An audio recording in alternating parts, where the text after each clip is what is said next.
Hello, everybody. Welcome to an extremely special night here on Virginians for Children's First. Believe it or not, my air and ground support for the last 15 months, Bobby Eberth, has never been on the channel. So I am extremely excited to, if this thing will ever stand, which it doesn't want to, bring Bobby on first. And then we're going to bring our newest addition, Kimberly Thurston, a longtime friend of mine. I think back before I even really knew what I was fighting against. And we have brought her on and are looking to expand because my role has expanded into, and so we are going to do this for the kids. And we have brought in Kimberly's from Hanover, which is right next door. And we're in the works of bringing on some other people. But first, I'm going to bring on screen. No, he's not my husband. I see people ask us all the time. We both have spouses and we do see each other more than most. But Bobby, who I now call the book dad, I'm going to bring him on and just quickly just introduce him.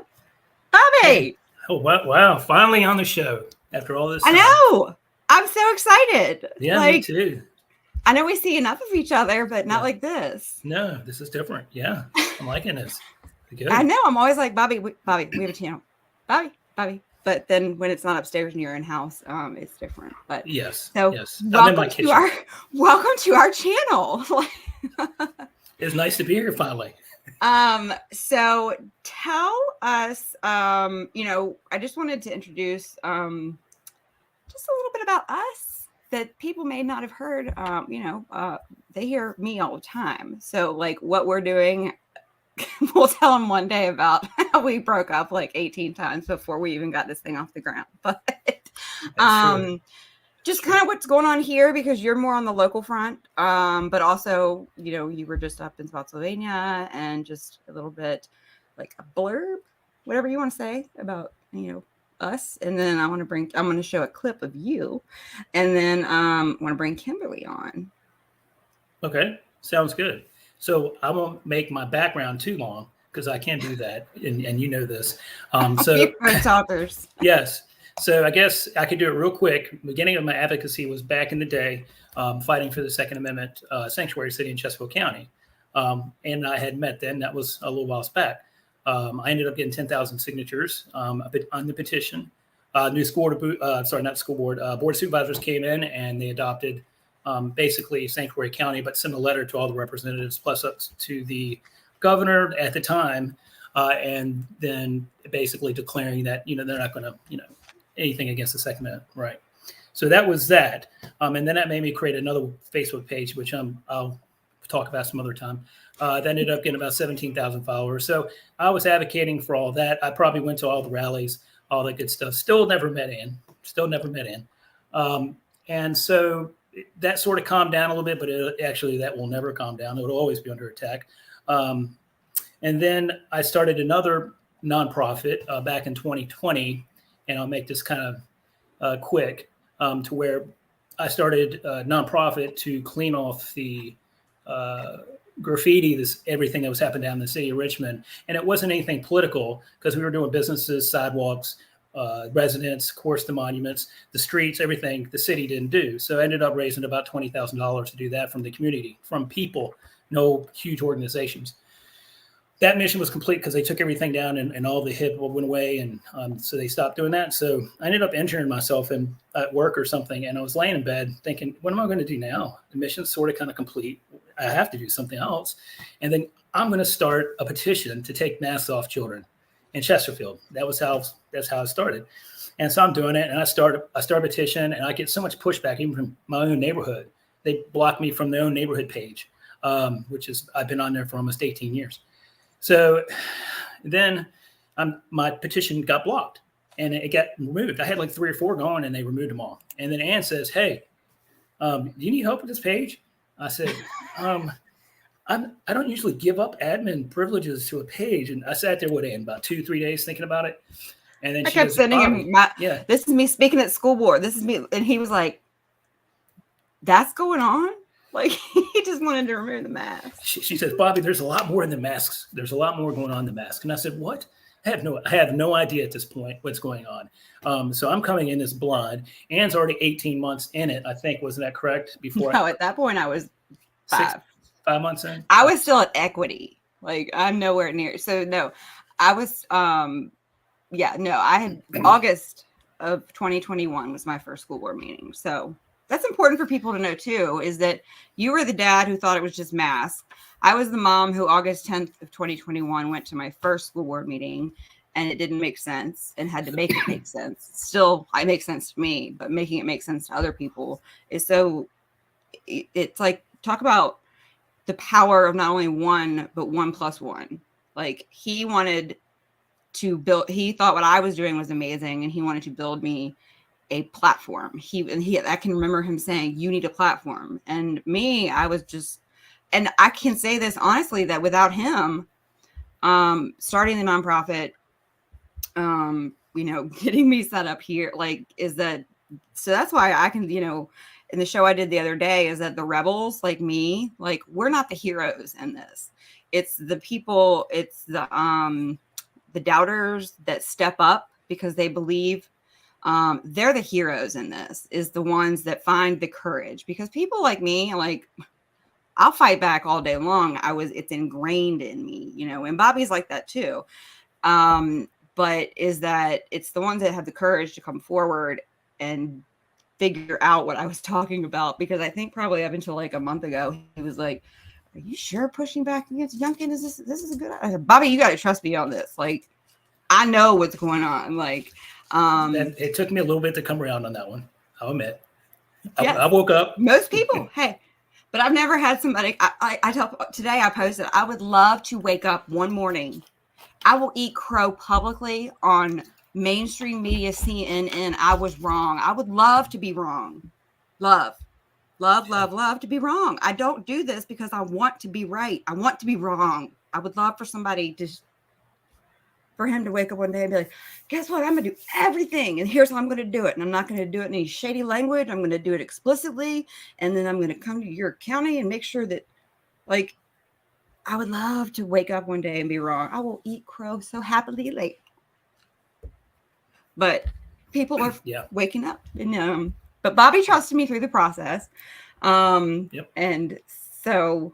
And I'm still learning things from Anne. So everybody's got to listen to her, because I will say, wait, did you say that before? Says Bobby, I said it like 3 times already. So it's a lot of information that she does give out, and it's really good. And you have to connect it. So he'll say, Anne, he'll send me something. And I'm like, Bobby, do you even watch my show? He's like, which one? But as far as the county goes. Yeah. So since I've polled my children, there's 63,000 of them, 65 schools. But Bobby and I are at every school board meeting. And there's 2-3 of us, besides the sped moms, poor things. And so that was wonderful, because up until then, it was really, there were times where it was just me. So I'm going to share a clip. Let's see. Which one? All right. Should I do the full 3, the one with the books, or the 1-minute TikTok version? I'm looking on your face. Well, that's a good question. Was that the one where I did the audio behind the pictures and the whole? No. Well, this one looks like you made it cute, like TikTok-y. Or then there's like the full 3-minute version from the school. Now let's do the cute version. We'll put up the serious one later. Okay. So I will tell you that for all of Chesterfield's parental shortcomings, that the dads stepping up and coming up and reading these books, and this is Johnny too, is that's the right there, when you have the dads that will come do this. All right. Can I expand it? Yeah, I can. All right. So Bobby got all dramatic with TikTok. It's made it very easy for me to take this book out of 2 middle schools, this book out of 3 middle schools. This book never even hit the shelf. It was on dead on arrival in 2 high schools. And this one removed out of 2 middle schools. And I'm still working on it. I've still got 20, 30 emails out there. How easy it was? principal and librarian talk to me. No forms, no 34-1R, no policy, no nothing. It's that simple. And I did it in every one of those schools myself first. But then I created a committee, and I have my own audit committee. So right now, we're going to have our kickoff meeting soon, but that's going to be a book challenge committee with the audit. So you guys have somebody to help with it. We're going to be using tools that the chat has provided to us. We're going to be using the online tool, and we're just going to keep removing them, and I'm going to keep filling out these 31Fs, and if they have to appeal, Mr. Daughtry might have about 30 appeals to look at. I'm just going to go through with the system. I don't think it should be in there in the first place. Bam. He said, and what I love right there is Bobby was like, and I'm gonna do this, like, and because that's how, like you said, you have to roll in like that, like, I think,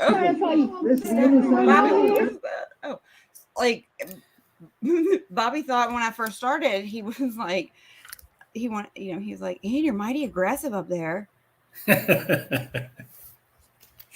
Yeah. I said, you know what? I'm just mean like that. I said, okay, Bobby, you go do the nice thing. Okay. You go do the email exchange and you do you and then come back. And he is probably much more polite with the rage than I am.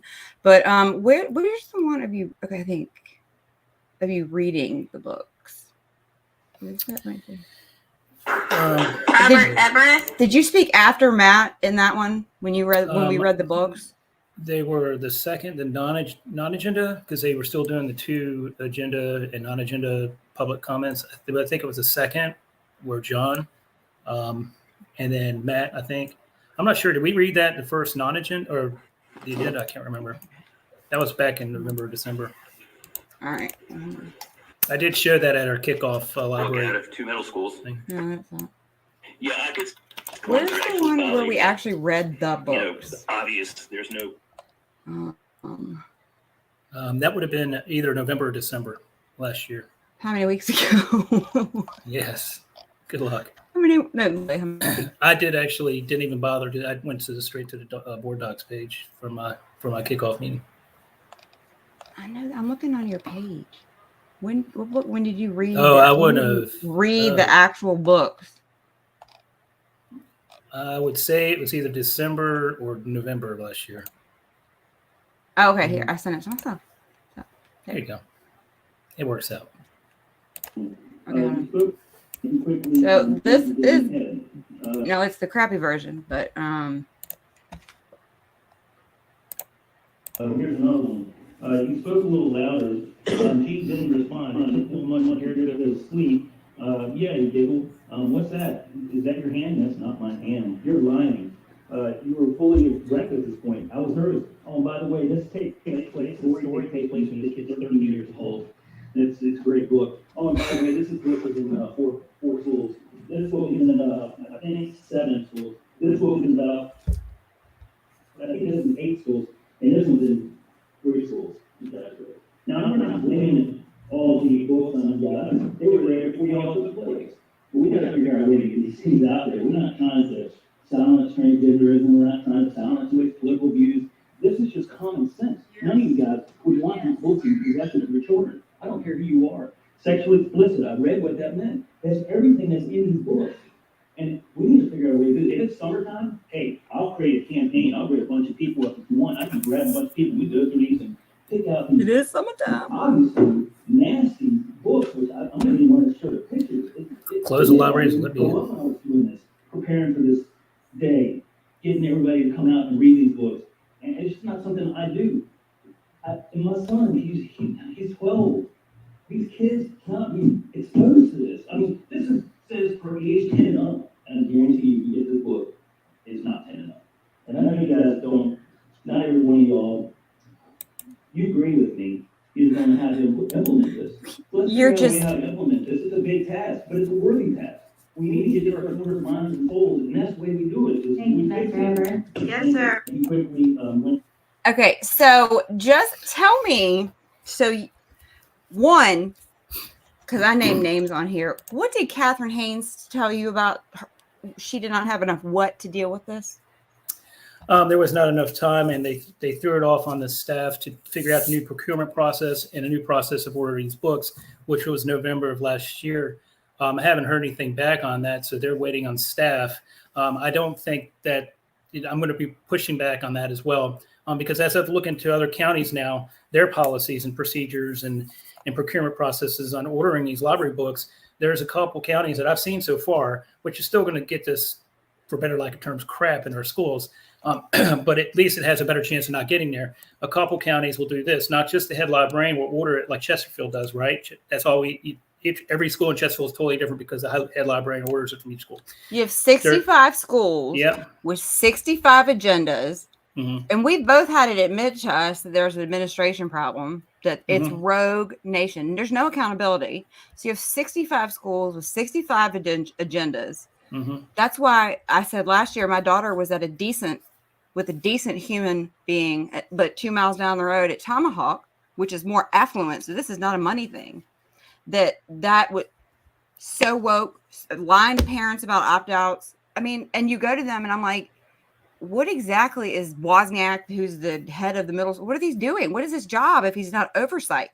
Like, and they look at you and they're like, yeah, there's zero oversight in ordering these kind of books in Chesterfield County. Hey, by the way, we got this one out of all high schools, didn't we, Ann? yes. And that's the one that I read that, like, because I don't like, I had to read, because I will, when you talk about licking and fingering and butt plugs, middle schoolers, and stuff, middle schoolers. Yeah. Like Crazy. That's the kind of stuff. And then Debbie Bailey, you want to shame me for my morals. I at least excused the minors who are watching on TV. But when a school board shames you because you come and bring the material you're exposing their children to, I'm not playing that game. Like, your ignorance. And that's why I came back a couple months later and I said, there's literally a law that you have to know the law. So but the excuse of, we just took this on because the other school board did it. Sorry. So leave the BSBA, learn your job, do your job. Like, I'm so sick of these people. Oh, it's not my fault. I didn't bring that in. This goes to everybody running for any seat. You have to know what's there before you have to know the law of the state before you can come run for an elected position. And I'm going to prove that their procurement process and their procedures do not work and they're old-fashioned and outdated because now, like I said, you have one librarian. The other county that I was talking about has actually a review committee. And what they ordered a review, it could be leaned one way or another. I don't know. But at least they have like 5 more bodies looking at it before it hits the shelf. That has a better chance. I don't get paid by Chesterfield County to be their auditor, but I will. And so you've already known what I've done already, collecting all this data from Spotsylvania, from Hanover, thank you, Kimberly, and put this in a spreadsheet and school specific. And I know the habitual offenders. And the whole thing about doing this too is so other parents can take these books out while I'm doing other things. And so with that being said too, I already know my habitual offender schools, most of them. So by accumulating these books, you can tell which ones are blatantly ordering these books. And those are the ones that you need to really look at. And then like Chesterfield, we have 21 plus picture books. Now we have 35 elementary schools and they're concentrated into 4. Okay. And it's not about money. It's Enon, Ettrick. What's the one out by the new money school? Is it Mosley? The one out by Cosby. Mosley. Isn't that it? Is that I believe so. Elementary school? I don't have a brain for it. It's the new one they built for the new rich people. That's saturated with them. And Ettrick and Enon are on the opposite end of the Chesterfield spectrum. And then you've got them doing, twit in and out. But when you've got me and Earl and the dying girl, I think we were the first county that had it in middle schools. Everyone else I talked to had it in high schools. And God bless Johnny for coming up and talking about eating for 4 pages in 3 minutes straight. Please tell me you have that video. I do. Awesome. I do because he did it he just was straight faced. Like, wonderful. But so anyway, I want to we have gotten, my skill set is research and like or wrecking ball. But she came in like a wreck. That'll be my theme song. But that's me. And I've known Kimberly forever. Don't even know how. I think one of my other names. But we've known each other, and she and I have always lined up with the IDGAF, truth is truth. We have to do this right. And so she's going to take on more we're going to say Central Virginia for now, because we want to expand and to have, all the different areas, like at least 5 divisions.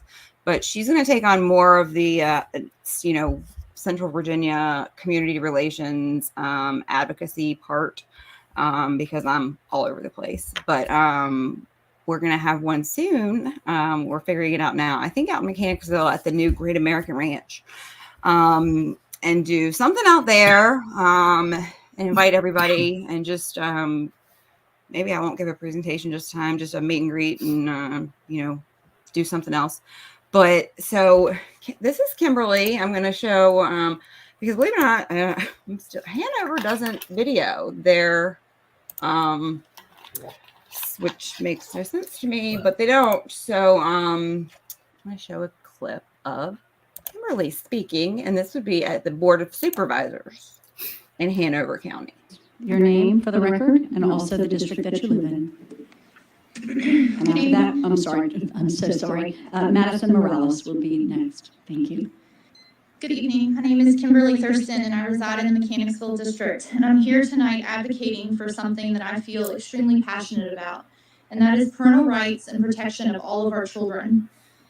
Parental rights are enshrined in the Code of Virginia, and that means that all parents have the right to decide what is best for their child, not specific groups, not anybody in this room. That means all parents have the right to make the decisions that are best for their child. Some of the groups in this room are trying to play dirty politics with our children, and they're using them as pawns, and I find that despicable. We must stand strong for parental rights and protect all of our students. The citizens of Hanover have overwhelmingly spoke that we desire to remain a parental rights county. Hanover School Board has continuously done that in the policies and the procedures that they've enacted. Alliance Defending Freedom will review our policies to protect all students. They are not a hate group. We are here tonight to tell you to continue to support the school board in its stance against these organizations playing dirty politics with our children. If you decide to make any proclamation, declare Hanover County a parental rights sanctuary. Today, tomorrow, and in the future. We will not be bullied into submission. We will not quit advocating for the rights of parents and the rights of students. We will maintain our God-given rights enshrined by the Constitution and in the state code. We will not allow government or organizations to take away our rights as parents, grandparents, and citizens. Thank you. Thank you, Ms. Thurston. Amazing. Did Bobby leave? No. Okay, there he is. I was like, wait a minute. Hi, Kimberly. Hey, how are y'all? How are you? So, I love everything about that, because you go up there and you tell them what we are not going to do is my favorite part about that. So just a little introduction. So we're excited to have you. I know we've been talking about this for a while. So what's going on over in Hanover? So, okay, I'll say this. Since that happened, now this was not set up this way. So the Fuck Your County social emotional learning stuff happened this past week. And me, I should have known that. And after digging, they have social emotional learning, they have PBIS, they have restorative justice, they have everything under the MTSS umbrella. They have screeners. And it took me about 3 clicks on their webpage and in their parent handbook to find it. And would you think, so the parental group up there put out a thing saying that, we got rid of we will not be doing SEL. Come to find out, there was never a vote done. Anyway, long story short, they have it. And someone made a comment, is that would you say that since you spoke here, what you found out by a county that said they weren't going to do something, what did you find out in the year after that? Yeah, so they've done all of it. Right. We've got SEL. We have, the books in the libraries. We've had problems with, equity coordinators in most of our middle and high schools. So anything that the school board says that they weren't doing, they really were doing. And I've been trying to call them out on it. And sometimes I can get a little aggressive myself, mama bear mode. But sometimes it's effective, and we do the best that we can to hold them accountable and make sure that they're following their Excuse code me of real quick. ethics. Keep talking.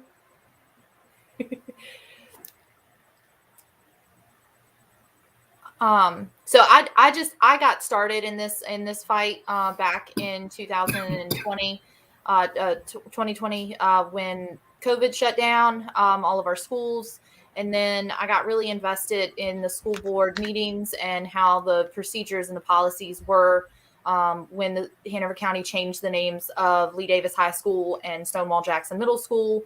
And they did that under the cloak of darkness in what, a lot of citizens think in Hanover County, because the meetings were virtual. They cherry picked letters to read during the public comment time during those virtual meetings. And that was when I really got awakened to the fact that they were not serving the people that they were appointed to serve.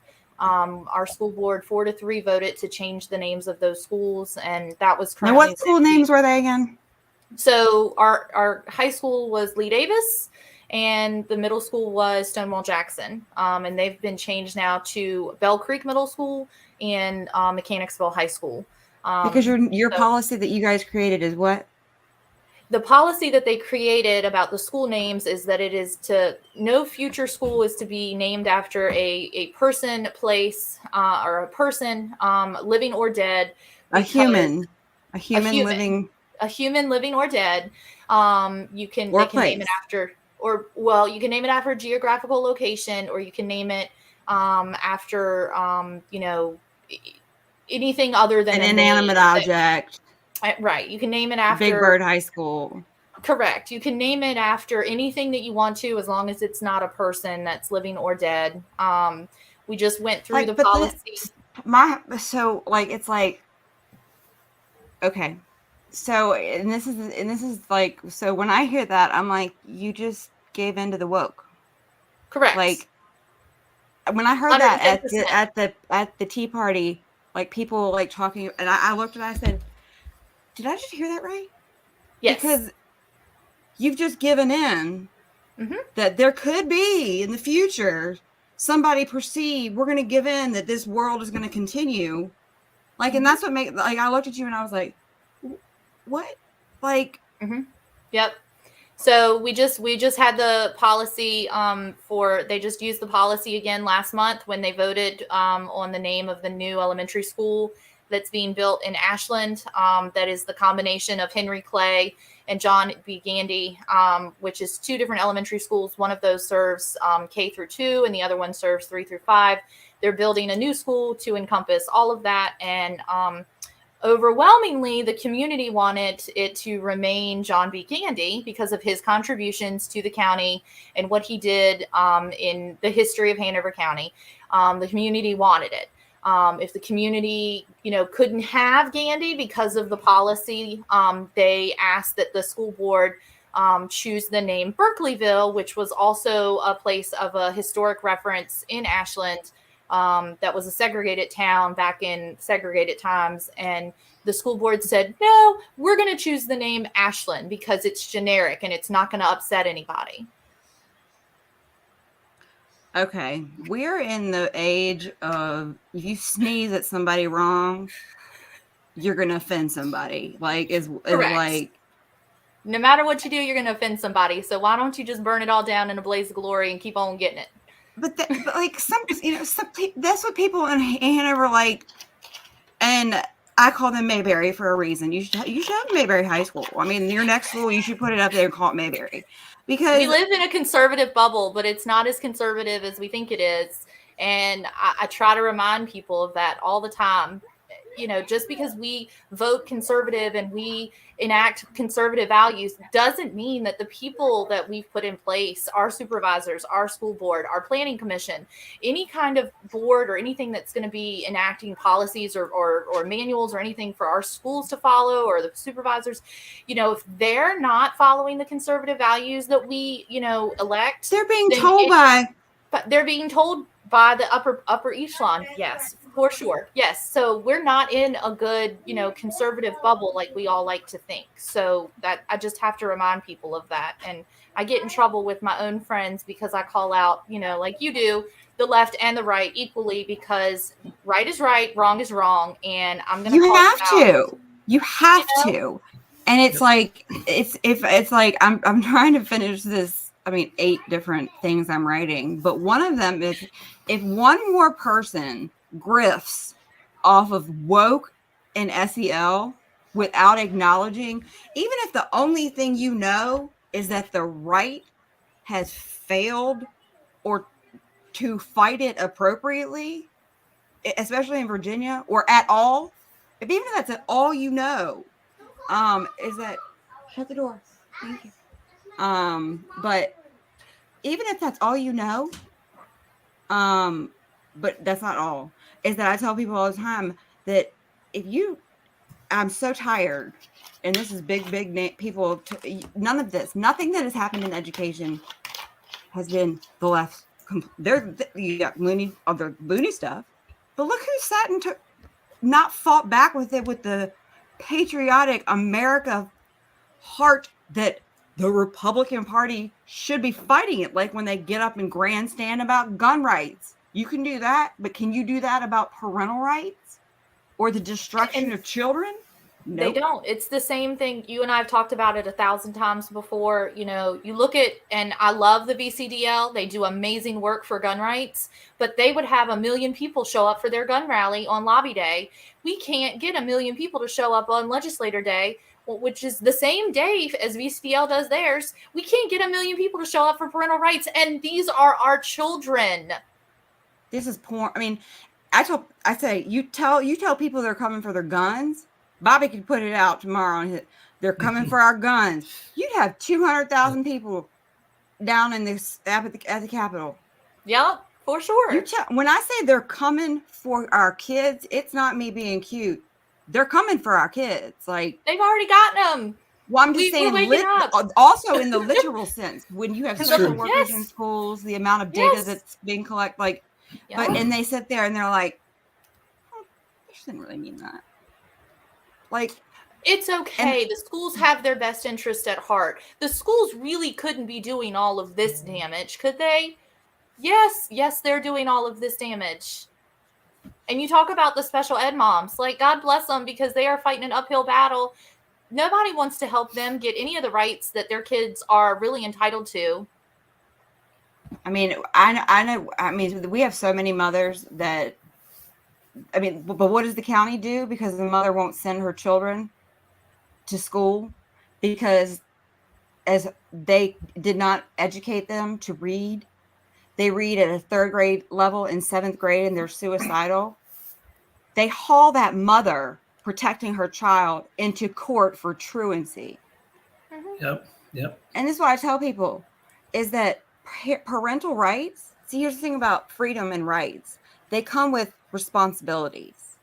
So we're not saying that we have parental rights and that's it. We get to do what we want. No, you have responsibilities as a parent.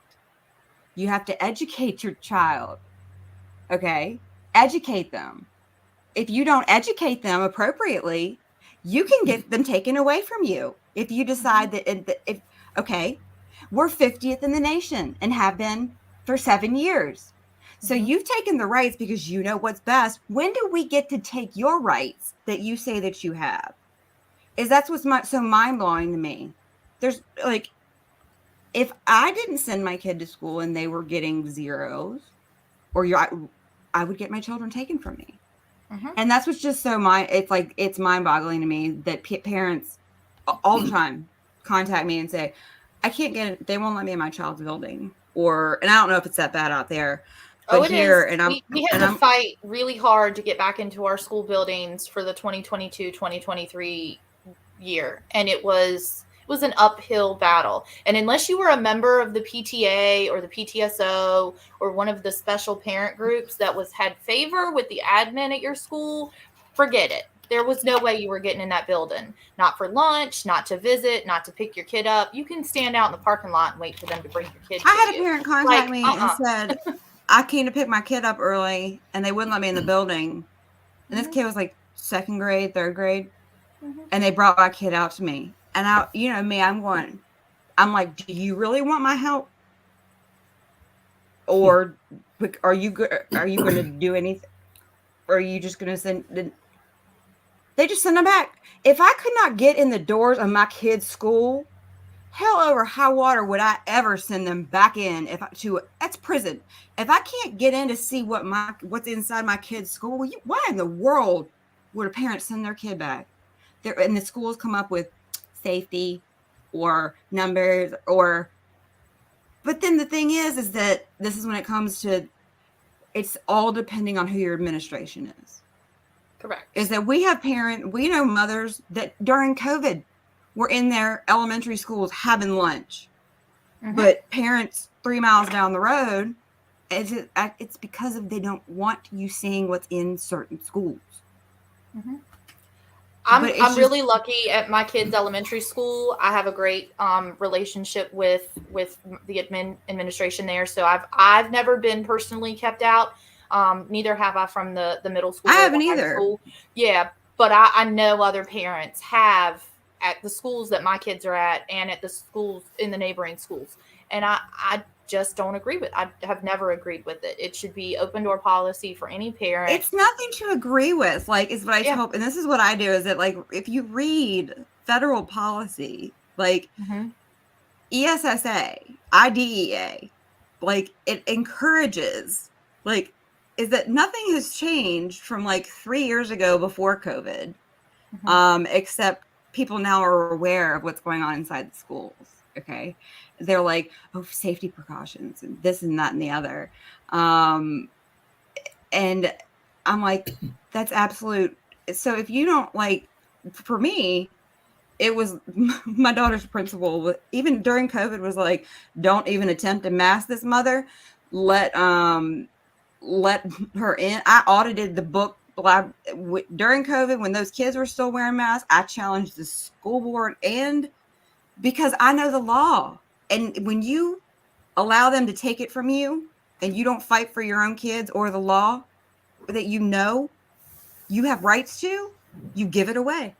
Here you go, take my freedom. Take my freedom. You do how you do. I'm going to keep sending why? Because it's too hard to fight back. And that it disrupts people's comfort. Well, it's about time that people get uncomfortable. And it's I think one of my is that the thing that you're most afraid of to do next is the thing that you must do. And we are at that place in time. Yep. So, I mean, Bobby, what you got going on? Just watching. I know you're over here. Sometimes I forget I'm in the show. I'm like, I'm watching. I know. I know. You talk a lot too, and you haven't. So you're the dad, and that's what I think is amazing. Probably because I never, except for Kimberly, maybe one or two others that I couldn't have done this with anybody else.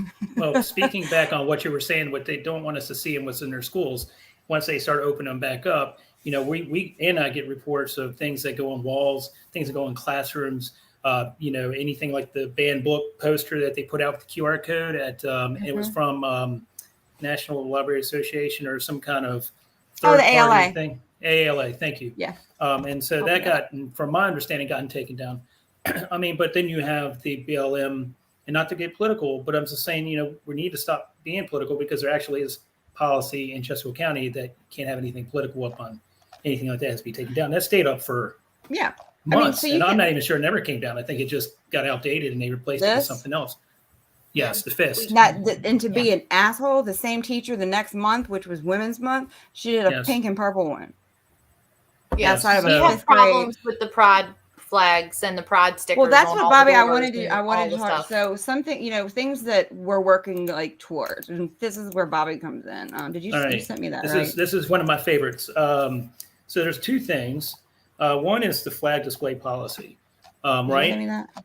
I think I did, but if not, I can go through it real quick. I have book excerpt.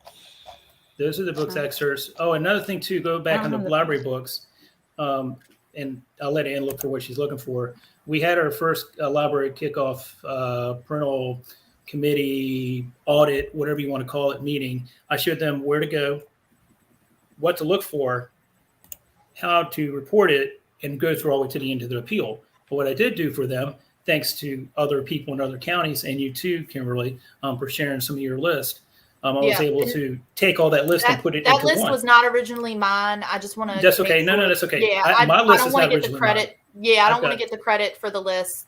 I have multiple county lists all in one. Mine. Listen, you know how many people have stolen my stuff, and then they send it back to me, and I'm like.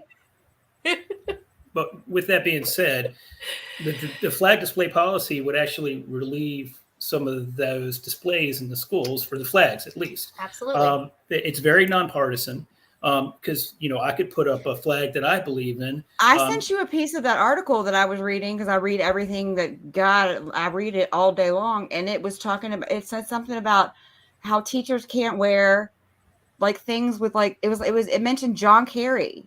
Like teachers can't wear like a John Kerry button, like because they can't bring political, Right. And it's things like that you have to read and understand. There's policy for that in Chesterfield. Is that this is political, like, and then what they'll darvo you, Well, is that it's a simple policy. It's passed in other districts in other states, and I introduced it, changed it for Chesterfield's kind of flavor, and it should be something. I actually I'm reluctant to even say this. I have some support within there, but I've got no movement. And so I just keep advocating for it. For my opinion, it's very well written. It just need to be looked at. It would stop some of these displays. I don't care what side of the aisle you're on. It would just stop it all. And it wouldn't stop it. You'd have to report it, they'll still do it. But at least some of them will be in place. And then what do I do? Oh, dress code. The teacher's dress code. There is you must dress in a business attire. That's it. Yeah. There's nothing else. There's no prohibitions. There's no nothing saying you can't wear this, and this, you have to be professional attire. But we all know teachers wear you need to send me that policy so I can backtrack it, because that's what I do in board docs. I bet you it's been cut up. And so it was explained to me, I said, why is the student policy so much more stringent? Like there's so much more prohibitions into the student policy. Well, it's explained to me because it's written from law and they have to adhere to that, but there's nothing for the teachers and the admin supposedly. And I didn't go no further. So here's my response to them is that slavery was legal. Segregation was legal. The Holocaust was legal. Is that at what point, and that we're at that morally place in the world where if you can look at the law when it comes to the 6 physically abused children in Chester Early Learning Head Start government preschool, that they reported to CPS, not the police. So the parents had to then go and report it to the police months later. Is they'll use the law vehemently to protect teachers who have abused children. But the 16 laws regarding what they're supposed to be notifying parents on regarding the mental health, the counseling, that law, that's up for debate. So is that legal is like not right just because it's the law. Like the Holocaust was legal, slavery, it was all legal. That doesn't mean it was right. Like, and I'm gonna pull up while y'all are talking. Go ahead, because I'm gonna pull up the law that came from. I want to kind of expand on that whole dress code thing. That was just one part of it. The other part is what I wanted to do is put it into the controversial materials policy as well. That teachers can't expose children to, bias, I'm not trying to, it could be any message, LGBTQ, BLM, whatever you want to put out there. Any message that says, what was the last one we just saw? There was one teacher that wore the new white minority. It was at Swift Creek. White minority should be. Ignorant white men need to Shoot. become the new teacher minority or something like. Yeah, something. But it's stuff like that. Yes. So Yeah. it's stuff like that this. And see, that was my daughter's. That was the mother that contacted me. That was my daughter's old preschool. Old middle school for last year, and he's a wonderful. Like every opt out I brought in, he was like, "Oh, I didn't even know there was one of these." Okay, he's the one that sent the things, so I know that you can opt your kids out of systemic embedded SEL, because you know how I know that, because I did it, and because he sent it to every single one of her teachers saying my verbiage is Not this mother. You may not look at, sneeze at, think sideways, breathe on my child about the 8 things and the Protection of People Rights Amendment. Capiche? Like, that's how I put it to people. And they all had to respond to me. Yes, Ms. Taydus, we will not. And I said, let me find out you did or you are. And parents look, they're like, what if she can't get bullied anymore and have them not give than they already had. They can't make it any worse on her. And so parents that are like, well, I don't want the blowback. They might be, I promise you that if they're lying and saying this, they can't do anything worse to your kid than they already are, is what I tell people all the time. Like, and that you can do it but that's saying, I said, just send him an email. He'll handle it.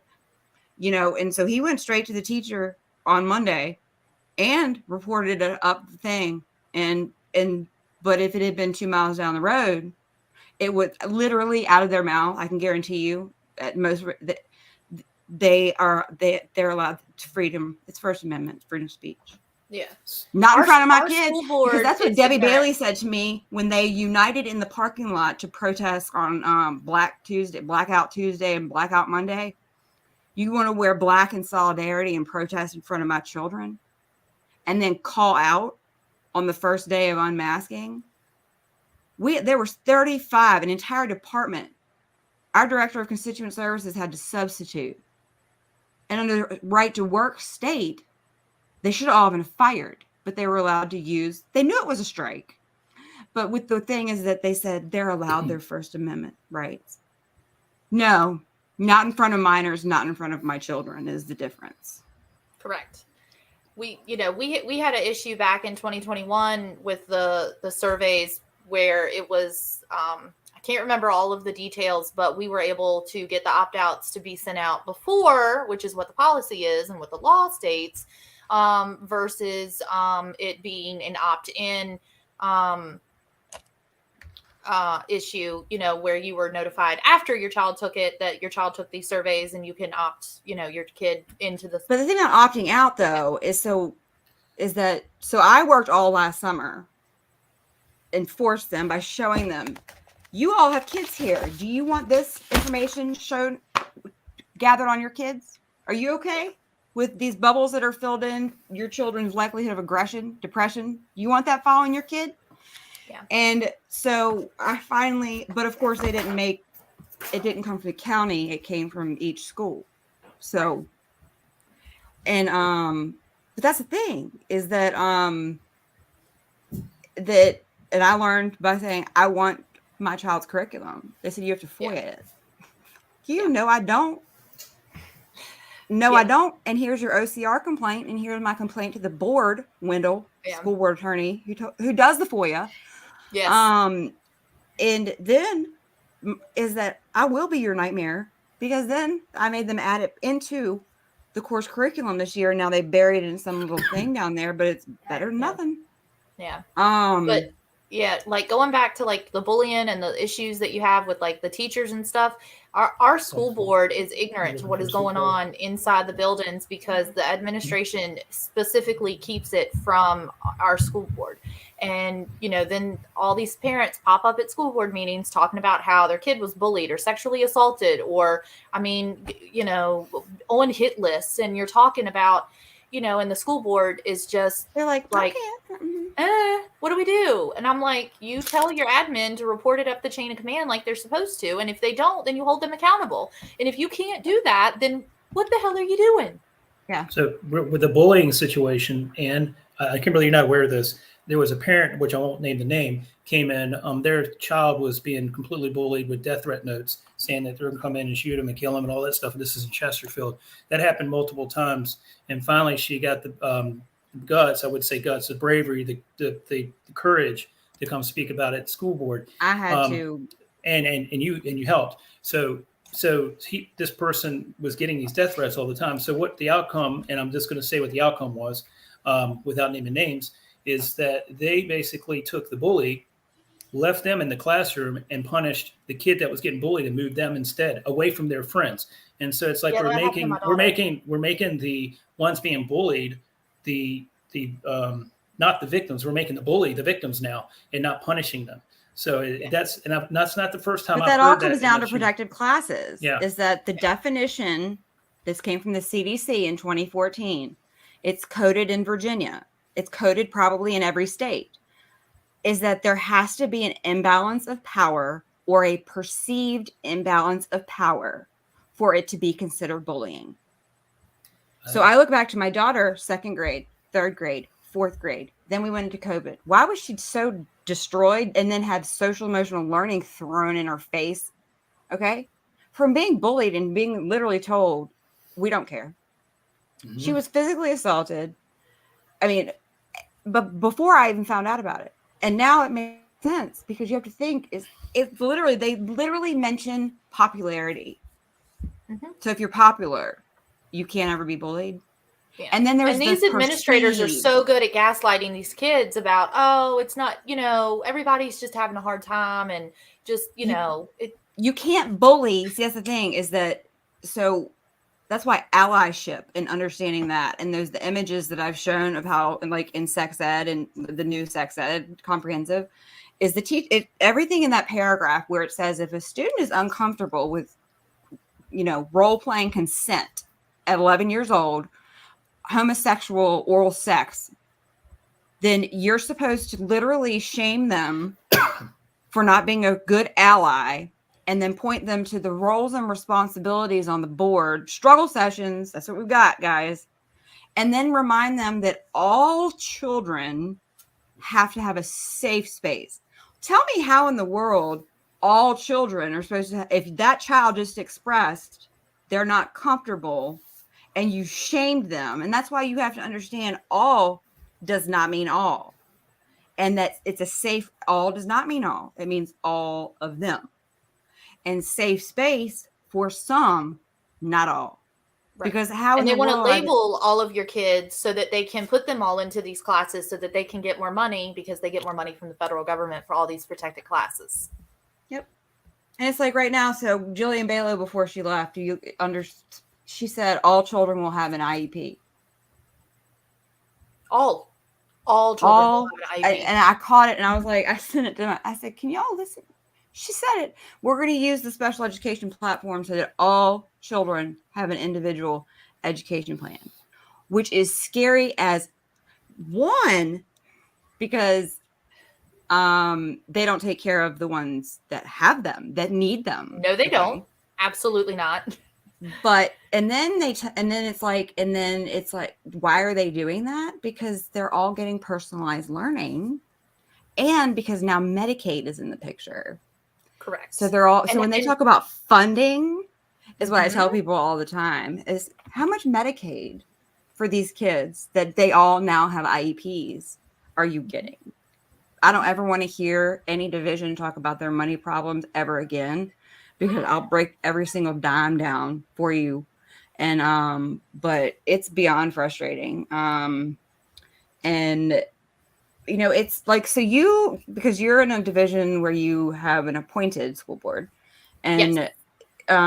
Is that people have to understand. So this comes from the person who was running, that we were there to listen. When he said, I'm not running for school board, I'm just running for board of supervisors. Once we appoint them, it's on them. And I was like, huh? After I literally just said, so in Chesterfield, we have a problem because the board of supervisors thinks that they have no authority over, they know they do, but they say that they don't have any authority, but they're government buildings that the government, which is us, pays for and owns that you give authority to the school board to run, which means that the county and their of budget. Chesterfield, right? Yeah. The government of Chesterfield owns those buildings. Yes. And so when that person said that, I was like, that's another thing that you have to understand is the relationship between your school board and your board of supervisors is that you do have to be involved in both. Because if the board of supervisors, because we're the only state where the tax money goes through the board of supervisors before it even gets to the school. Yes. Which is something that we need to take on too. Because yes. you pull up the census report that I did, and I want to know where we have one of the lowest per pupil ratios, 10,500. But we have one of the highest median household incomes. And that they'll do stuff like, what are they building now, Bobby? They're building what is the lake facility, the board, that big thing the one. And that's school money, they admit, because the return on it's some kind of lake resort facility whenever they get it built. So that's what they do. And the return on it is going to be like 15 times greater than if we had just used it for the school. Because those kids that need that money right now, where are they going to be? Yeah, I think you're talking about the River City complex. Is that what it is? It's got off of Geneseo Road, the one where they took Southside Speedway and all that stuff. The whole portion of that land is. Is there like a big lake over hill? I don't know, some kind of like lake thing. I don't know. I haven't seen the conceptual plans on that yet. But that's where like 5,000 per pupil, and like if I tell people all the time, and I'm like, y'all should worry. You want to talk about. Yeah, the books are bad. Yeah, that's all. Like, unfortunately, it's the distraction. Like, and it's not. I'm not saying it's a distraction that we shouldn't pay attention to, but you can't be hyper focused. And that's what's hard for me is like understanding how all the pieces fit together. And it's like I tell people all the time, guys, this is the same education agenda, and this is that since I was 2 years old when Chuck Robb was governor. And then it went to Belials, and then Wilder, and then so you got DDDRRDDR currently. This hadn't changed since 1982. The language, okay? It was outcomes-based education under Wilder, and it was outcomes-based, same thing as standards of learning. Right. I was going to say, we don't even want to start talking about SOLs. I was the first third grade class. I'm 34, and I'm baby. Third. I was the last. Class, I was class of 98. I was class of 98. I mean, so I was the first class to take SOLs from third grade to 12th grade, and I had to pass all my SOLs from third grade to 12th grade to be able to graduate. And you look at these kids now, and they're just taught to a daggone test. They don't know nothing. They don't know how to enunciate and write like they just don't know anything because all they're doing is worried about teaching to this daggone test. And then you've got kids that are bright and gifted and that are incredibly smart and understand the world around them, and they're failing these tests because of the testing anxiety, and the state's like more testing because funding. Are you kidding me? We're failing all of our kids. My daughter, my oldest, is brilliant. Okay. Her IQ is like right under 130 like mine. She, all A's. But I found after when we went lockdown under COVID and the wonderful app by Zuckerberg, what's it called? Synergy. I was able to pull up. She had bombed, failed the SOLs and MAP for years. And the county, and I called and I said, isn't this something you notify parents on? Well, no, because she's so bright. And I said, then what the hell's the point of them? Data. Did you see what just happened in Tennessee? Something like, I don't even know how many kids, because they didn't pass their SOLs, are now going to be in summer remediation. I was going to say is that the school that only 5 seniors are eligible to graduate in because they only the 5 seniors were. Yeah, and then you have Texas. There was Texas that they graduated. That's when I talk about accreditation and stop talking about diploma rates. congratulations, you get paper rate, you get out. So they did Texas graduated all their seniors, and it came like only 35% of them were reading, we're reading literate. on level. Yeah. How are we But- graduating kids from school that can't read? I just blows my mind. It is the overarching goal. Like, we are just waking up, and this is what I tell people all the time, is that we are waking up to a long planned out agenda by both parties. And we don't have time to catch up. And that's why I am the way that I am. And they're taking, and it's bad. It's bad. Like, I can't even. What were you saying about me? No, I'm saying with them doing less handwriting affects how they read. For sure. And so that helps you understand how to pronounce the word and how to spell it. Forget about the cursive portion of it, just actually writing it out. It's getting all more on Chromebooks and typing, and you're going to be like a data entry little child, and you'd be like programming those things that you're going to have in the future. Ask them, why don't you care about penmanship like I did? My daughter, I kept waiting for them to like knock dinger. This was before I had a clue, because they're going to use keyboard. I want them to get rid of the Chromebooks altogether. But I look at people and I'm like, that didn't make you go, like, that didn't make you go, huh? That you're not going to teach my child how to write because they're going to use keyboards the rest of their lives? Yeah. I mean, but so I'm just glad that,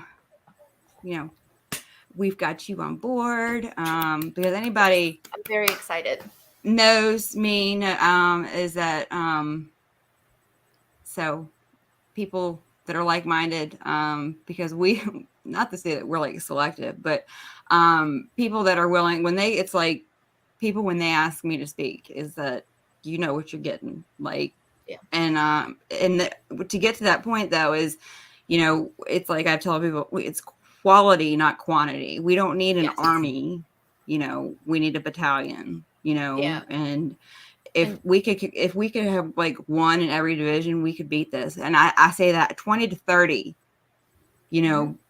They don't have to be a rebel. Like, Nope. you can be, the doubter, or however, the one that finally gets the courage to step up.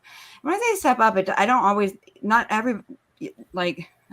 the world would implode if there was too many of me. Like, but that's who I am. And when I say that we need more people to step up, I don't mean we need more me. Like, I'm not asking you to, like, right. I've never asked that of anybody that I've ever tried to do a call to action to in Hanover County. I'm like, you don't have to be me. You don't have to step up and be out there and be loud. And a lot of people say that I'm obnoxious, and I'm like, okay, fine. But they call me unhinged. And I'm like, if I'm unhinged, then I feel sorry for the hinged parents' children, like their children. Like, if being a conformist in society and sitting by and watching, but if I'm up screaming at the Board of Education and I sound unhinged because I'm intelligent, because I've taken the time, and it blows your mind away how dystopian it is, how about instead of calling me unhinged, you look up what I've been telling you about before you want to sit down and be like, gosh, she's so not polite. Like, yeah. If you have kids in this county and you think that it's okay to simply sit here and not be polite, sorry about your parenting skills. Like, honestly, like, but that's the only way we're going to fix this, is if, and it doesn't have to be a lot. No, it doesn't. Send an email, freaking just do something to be involved in this fight, because you do have those of us that are loud and outspoken, and we do have those in each district. But we need the people that will send the newsletter, because, like, I can't, Bobby and I haven't, like, is that, yes, like, I'll be, my husband's a grunt, so we'll be the grunt frontline infantry. Like, we'll be weapons dumping in the war. Yes. Like, but we need, like, the people to send the email guys, and share the post. We need get the information out there. Yep. Yeah. Have the conversation. Like, put stuff together. People that have a skill set. Like, it won't take a lot, because people told me, one of our very good friends, that my approach it's funny now that how close we are. She said my approach would never get me anywhere. And I said, no, okay. But and people are quickly learning that whether it's compromising your values, your soul, or you're not getting anywhere, is that we are past the point of like petitions. We are past the point of like sending a letter to your delegate. Like the government is not going to come save us. I can tell, like, especially at the current. Right. And I And really, we I have don't to even lower our wear this expectations. color anymore. Like, and I Yeah. had to put this, I feel like I need to have like a vest on or something, like, but, Can't do vests. No vests. I'm going to go on a red vest one day. But I mean, we can't depend on the government to save us. And the sooner that people wake up and realize that and understand that we do really hold the power between the Constitution and the code and the policies that are already on the books, we hold the power as long as we are willing and able to utilize that power. I helped a mom the other day. She emailed me and she said that her kid was getting bullied and this kid was putting their hands on her kid. And I gave her all the policy. I said, if they give you any lip when you go into this meeting with the administrators, you show them this policy and this policy and this policy. And if they still tell you that they can't do anything, then you march it right up the chain of command to your school board member. And if you don't get any results from your school board member, then you take it to your board of supervisors. And if you can't get anywhere there, then we go to the Virginia Department of Education. But at some point, somebody's got to be held responsible for kids not keeping their hands to themselves. And I will say, the VDOE did not meet in May. It's actually the VBOE. I finally got them to change that by checking Gecker about 18 times. Did not meet in May. They will be meeting in June. I think it might be this Thursday. Let me look real quick. And so the original purpose of state boards of education was oversight. Mm-hmm. Okay. Yeah. And so if they're not overseeing the counties, and the school boards aren't overseeing the administration, which is where we are nowhere but what CPS is. The federal government gives CPS millions of dollars. And then there's no oversight what's done with it. That's where we are, is that you're too worried about 18 policies. You're not following your own job. And I'm going to list to them all of the horrendous things that the teachers of this county have done. And I'm going to ask them for the 14th month in a row what they're going to do about it. And the interesting thing is the new superintendent came out of Tennessee, and with all this Tennessee, how many kids are having to do remediation because they failed their SOL, whatever it's called. I forget the name. And I'm going to say, how's that working out? Is that what you're going to do here? Well, and let's not talk about the remediation, giving them the exact same lessons that they failed the first time around. And that's working so well. And it all comes down to knowing this one little fact, is that where this came from in 1983, and this is what we'll close with. There was this little thing put together during Reagan. Sorry, guys, perfect Reagan part of this, called a nation at risk. Mm-hmm. It was a lie. There's now a report that they suppressed called the Sandia report. And so start from there. And so if you build on a lie, and until you acknowledge that lie, is that, and then you take in that this has all been the same thing this whole time. So our generation I'm lucky to be able to speak, considering like that it all started like when it just hadn't taken off. But is asking people literally when you talk to them, whether it's a delegate, whether it's anybody, do you know what that means? Do you know there's law on that? Because that was interesting having a conversation with Craig DeSessa of Middle Resolution and telling him that there's a policy, it's under certain activities on the school board law in the Constitution of Virginia that says school boards can develop an opt-in. Well, why did Obashane write a law and that they declined 4 years ago? Don't know. Good question. Been on the books, learned the law. He was shocked. But so we've got a lot of things forward, and This summer, we're going to be working on a lot of stuff. So anybody out there that wants to be in the background, wants to help us, you don't have to be a public person, but we are going to do this. And I've said that this is my hill on which I will die on, is that we're not going anywhere. And we are up against not only the right, or not only the left, but the right, the disinformation coming from the right, which is probably more destructive, in my opinion, than the left, because everybody acknowledges the left. And we are the little ones, that the little engine that could and did, as I call it, because we don't take funding. No. And everybody else does. And that's why they're all shackled, whether they want to speak the truth or not.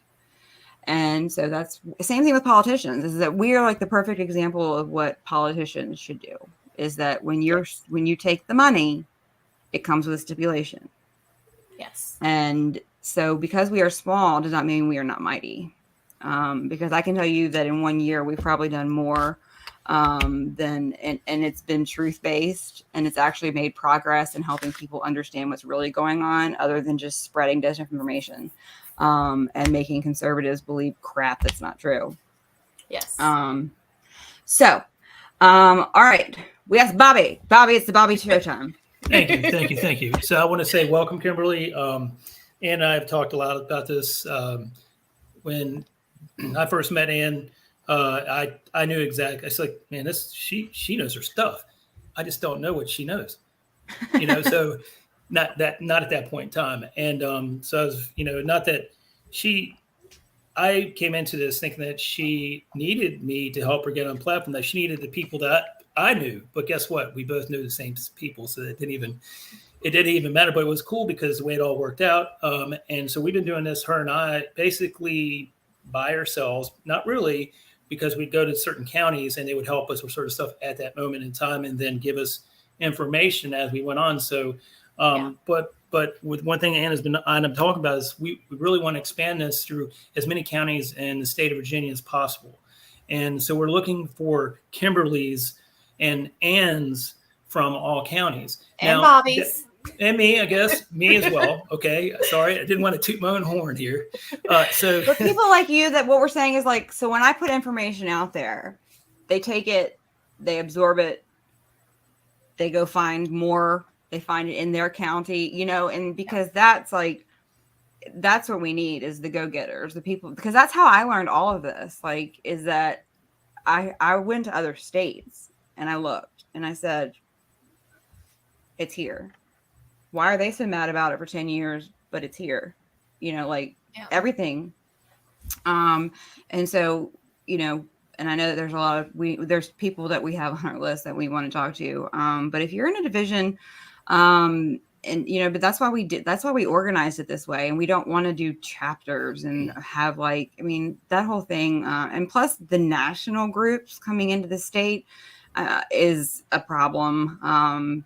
Because there's no oversight, it's disinformation. And that's why we started our own. And so being the rogue, I say rogue, but the ones who will not conform to the fake conservative agenda, we're actually shedding light on it.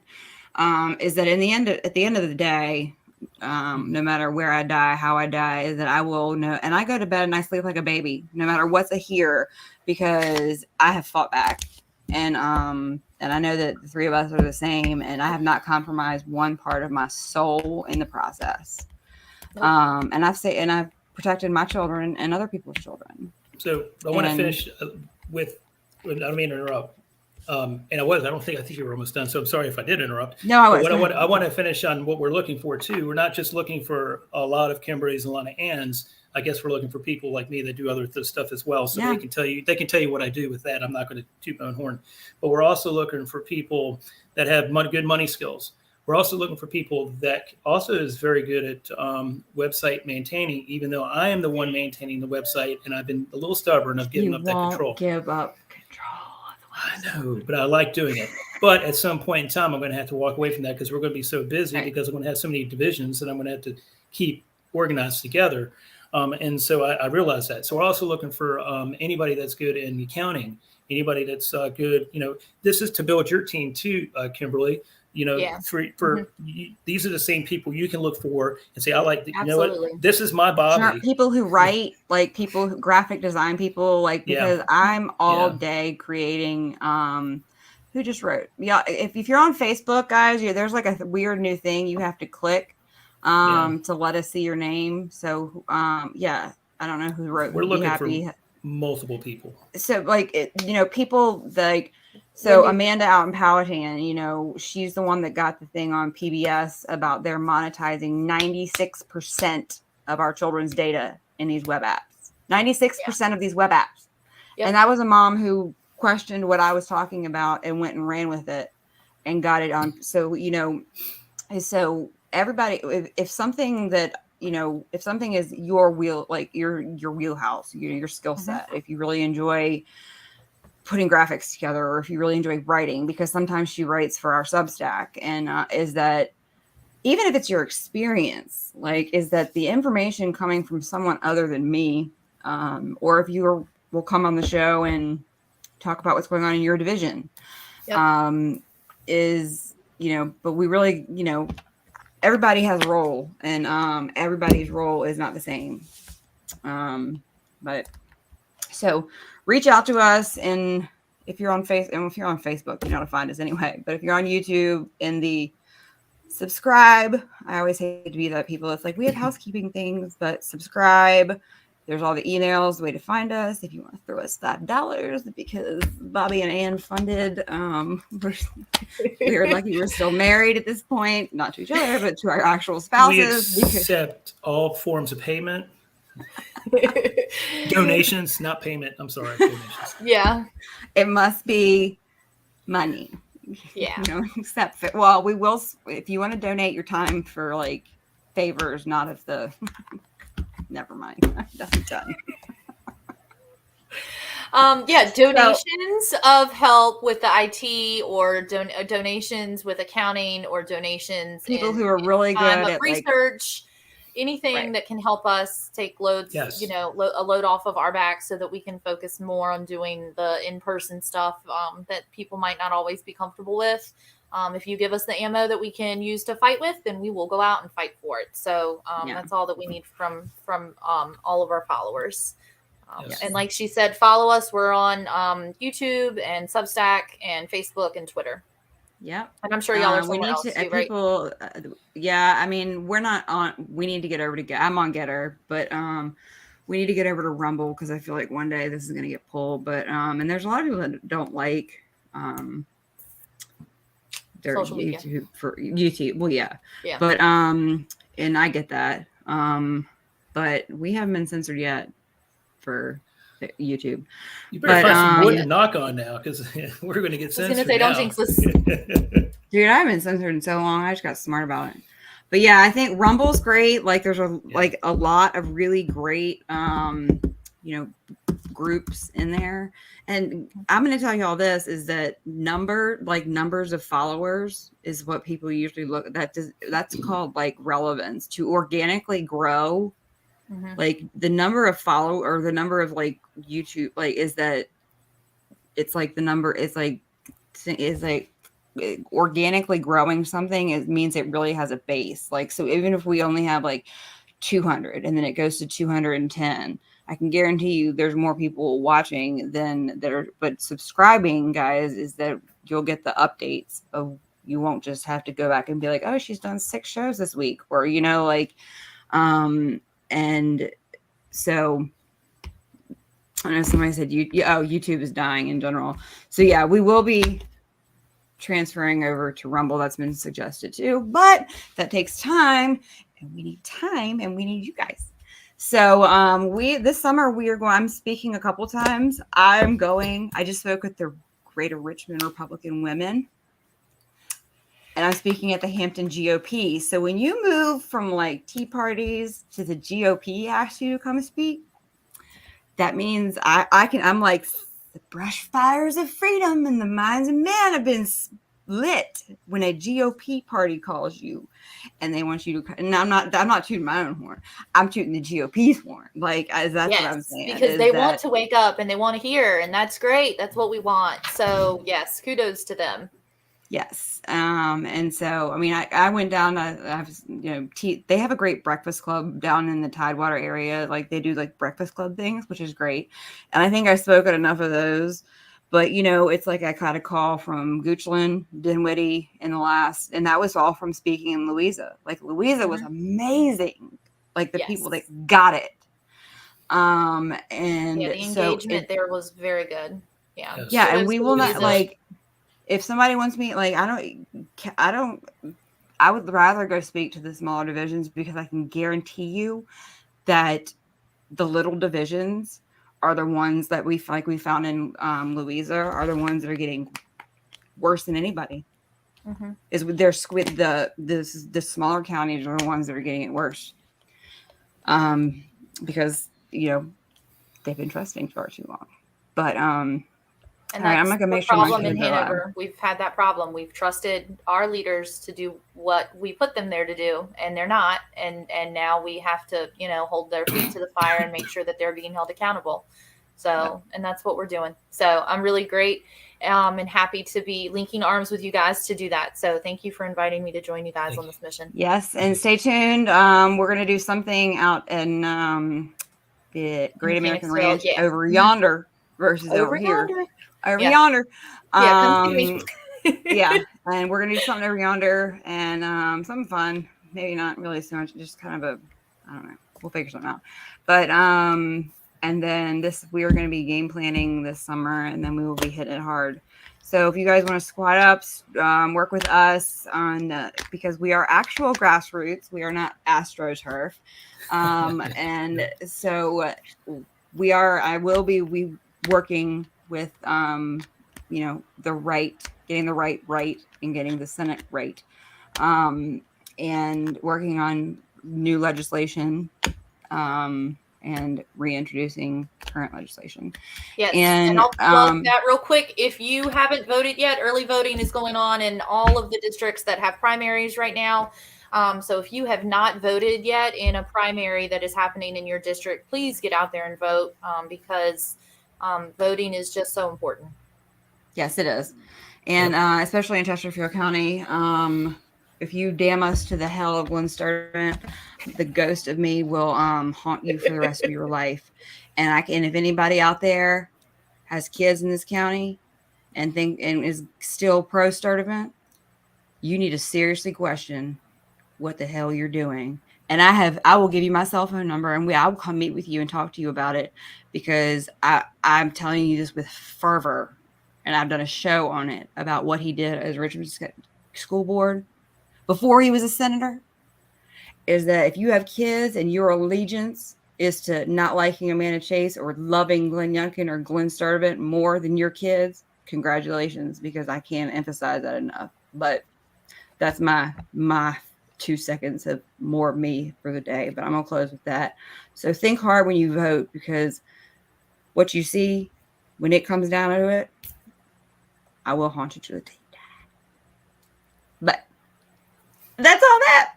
So thank you guys. And Bobby, I look forward to having you on our show more often. I know. I'm having so much fun. I Just hope call to do it me again, and tell me what you're doing, because it would probably be the most we'd catch up all the time. So Yep. guys, thank you for having us. Have a wonderful Memorial Day weekend. Yeah, you too. Remember what this weekend is about, and it's not about a free Monday. Those that have given their lives, and my husband was in a battalion with 5 friends in Marja, Afghanistan, and those boys were not even old enough to drink.